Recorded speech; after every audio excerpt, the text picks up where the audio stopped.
प्रिय विद्यार्थियों, इस वीडियो के माध्यम से हम आपको भारत में प्रागैतिहासिक संस्कृतियां भाग 2, जिसमें हम मध्य पाषाण काल 9000 ईसा पूर्व से लेकर 4000 ईसा पूर्व की समय अवधि के बीच मध्य पाषाण काल के उपकरण, मध्य पाषाण काल के प्रमुख पुरास्थल और मध्य पाषाण काल मानवों का जीवन बिंदुओं पर चर्चा करेंगे। इससे पूर्व हम आपको भारत में प्रागैतिहासिक संस्कृतियां भाग 1, जिसमें पुरापाषाण काल पर चर्चा कर चुके हैं। मध्य पाषाण काल, जिसकी समय अवधि 9000 ईसा पूर्व से 4000 ईसा पूर्व मानी जाती है। भारत में मध्य पाषाण काल के विषय में हमें जो सबसे पहले जानकारी मिलती है वो मिलती है 1867 ईस्वी में। इसमें C.L. कार्लाइन ने विंध्य क्षेत्र से लघु पाषाणोपकरण खोज निकाले थे। इसके पश्चात देश के विभिन्न भागों में इस प्रकार के पाषाण उपकरण पाए गए। इन उपकरणों के विस्तार को देखते हुए ये स्पष्ट हो जाता है कि इस काल का मनुष्य अपेक्षाकृत एक बड़े भूभाग में निवास करता था। भारत के प्रागैतिक संस्कृति भाग 1 में हमने देखा कि पुरापाषाण काल के मानव का जो जीवन था कुछ सीमित क्षेत्रों तक था और इसका विस्तार अधिक क्षेत्रों में या अधिक सीमा तक नहीं हुआ था। लेकिन मध्य पाषाण काल के जो उपकरण हैं, पुरास्थल हैं और उनके मानव जीवन रहन सहन का जो तरीका है या दूसरे क्षेत्रों में उनके उपकरणों और पुरास्थलों को यदि देखा जाए तो यही पता लगता है कि उन्होंने अपना निवास स्थान एक जगह से दूसरी जगह अर्थात अधिक बड़े क्षेत्र पर बना लिया था। मध्य पाषाण काल के उपकरण। मध्य पाषाण काल के उपकरण आकार में अत्यंत छोटे हैं। वो लगभग आधे इंच से लेकर पौन इंच के बराबर हैं। इनमें कुंठित तथा टेढ़े ब्लेड, छिद्रक, स्क्रैपर, ब्यूरीन, भेदक, चांद्रिक आदि प्रमुख हैं। कुछ स्थानों से हड्डी तथा सींग के बने हुए उपकरण भी मिलते हैं। पाषाण उपकरण चर्ट, चालसेहनी, जैस्पर, एगट, क्वार्टजाइट, फ्लंट जैसी कीमती पत्थरों के हैं। कुछ उपकरण त्रिभुज तथा समलम चतुर्भुज के आकार के हैं। मध्य पाषाण काल के जिन स्थानों की खुदाई हुई उनमें कब्रिस्तान की संख्या ही अधिक है। यह एक उल्लेखनीय बात है कि भारत में मानव अस्थिपंजर मध्य पाषाण काल से ही सर्वप्रथम प्राप्त होने लगते हैं। अब हम देखते हैं मध्य पाषाण काल के प्रमुख पुरास्थल। यूँ तो मध्य पाषाण काल के पुरास्थल भारत के विभिन्न क्षेत्रों में फैले हुए, लेकिन कुछ प्रमुख पुरास्थल हैं जो अपनी एक विशेषता रखते हैं।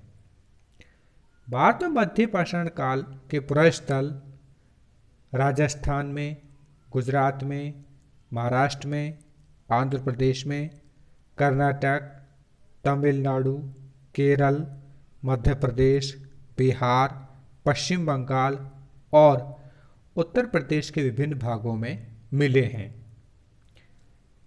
जहां से पुरातत्ववेताओं ने उत्खनन के बाद लघु पाषाण उपकरण प्राप्त किए हैं। राजस्थान का सबसे प्रमुख स्थल भीलवाड़ा जिले में स्थित बागोर है। यहाँ 1968 से 1970 ईस्वी तक वीएन मिश्र ने उत्खनन कार्य करवाया था। यहाँ से मध्य पाषाण कालीन उपकरणों के अतिरिक्त लौह काल के उपकरण भी मिले हैं। साथ ही बागोर से मानव कंकाल भी मिला है। गुजरात में लगनाज सबसे महत्वपूर्ण प्रस्थल है, जहां एच.डी. सांकलिया जैसे पुराविदों ने कार्य कर वहां से उपकरण प्राप्त किए। यहाँ पर पशुओं की हड्डी, कब्रिस्तान और कुछ मिट्टी के बर्तन भी हमें प्राप्त हुए। भारत के मध्य प्रदेश, बिहार, पश्चिम बंगाल और उत्तर प्रदेश के क्षेत्रों में भी हमें पाषाणिक अवशेषों की दृष्टि से अत्यंत महत्वपूर्ण मानते हैं। 1964 ईस्वी में R.V. जोशी ने होशंगाबाद जिले में स्थित आधमगढ़ शिलाश्रय से लगभग 25,000 लघु पाषाण उपकरण प्राप्त किए। इस प्रकार हम देखते हैं कि विभिन्न स्थलों से प्राप्त उपकरणों के आधार पर हम मध्य पाषाण काल की कुछ विशेषता को भी हम देखते हैं। इसी प्रकार रायसेन जिले में स्थित भीमबेटका के शिलाश्रयों और गुफाओं से मध्य पाषाण काल के उपकरण प्राप्त होते हैं। यहाँ से मानव अंत्येष्टि के भी प्रमाण मिले हैं। उत्तर प्रदेश का विंध्य और उत्तरी एवं मध्य गंगा घाटी वाला क्षेत्र मध्य पाषाणकालीन उपकरणों के लिए अत्यंत समृद्ध है। लेखहिया से प्राप्त करीब 17 नरकंकाल प्राप्त हुए हैं। अधिकांश के सिर पश्चिम दिशा में है। इलाहाबाद का चौपानी मांडो पुरास्थल 15,000 वर्ग मीटर क्षेत्र में फैला हुआ एक विस्तृत क्षेत्र है। इस पूरे क्षेत्र में बहुसंख्यक पाषाण उपकरण जैसे पैबुल आदि भी मिले हैं। उपकरणों का निर्माण चर्ट, सालसीडनी आदि पत्थरों से किया गया। उपकरणों के अतिरिक्त खुदाई में झोंपड़ियों के भी प्रमाण मिले हैं। कुछ हाथ के बने हुए मिट्टी के बर्तन भी प्राप्त हुए हैं।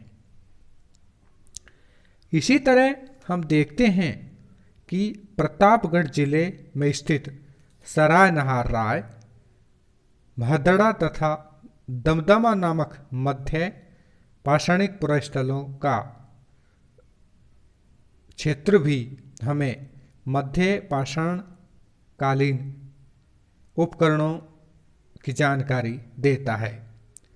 सराय नहर राय के लघु पाषाण उपकरण जैसे कुंठित, ब्लेड, स्क्रैपर, चांद्रिक, भेदक आदि प्राप्त हुए हैं।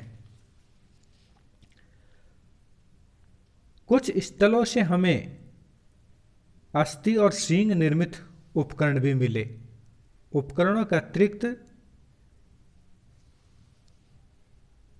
14 समाधान और 8 गर्थ चूल्हे भी यहाँ प्राप्त हुए हैं।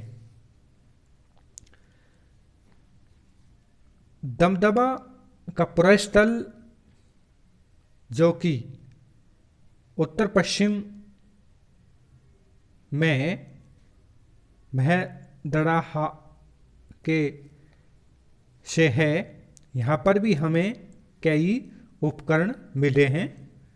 हड्डी और सींग के उपकरण एवं आभूषण भी हमको यहाँ पर मिलते हैं।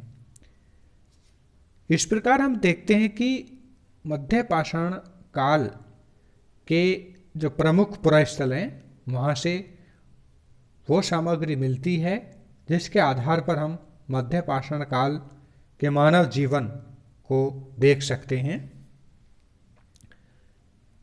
मध्य पाषाण काल मानवों का जीवन।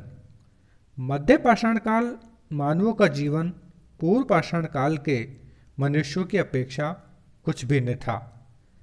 यद्यपि अब भी वो अधिकांश शिकार पर ही निर्भर थे, फिर भी इस काल के लोग गाय, बैल, भेड़, बकरी, जंगली घोड़े, भैंस आदि का शिकार करते थे। उन्होंने थोड़ी बहुत कृषि करना सीख लिया था। अपने अस्तित्व के अंतिम चरण तक वे बर्तनों का निर्माण करना भी सीख गए थे। पशुओं से धीरे धीरे उनका परिचय बढ़ रहा था। सराहनहार राय तथा महदहा की समाधियों से इस काल के लोगों के अंत्येष्टि संस्कार विधि के विषय में हमें जानकारी मिलती है।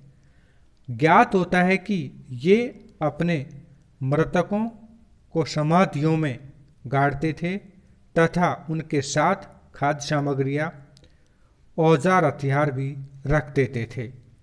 संभवतः यह किसी प्रकार के लोकोत्तर जीवन में विश्वास का सूचक था। इस तरह हम मध्य पाषाण काल, जो कि 9000 ईसा पूर्व से 4000 ईसा पूर्व के समय अवधि में रहा होगा, इसकी जानकारी हम लेते हैं।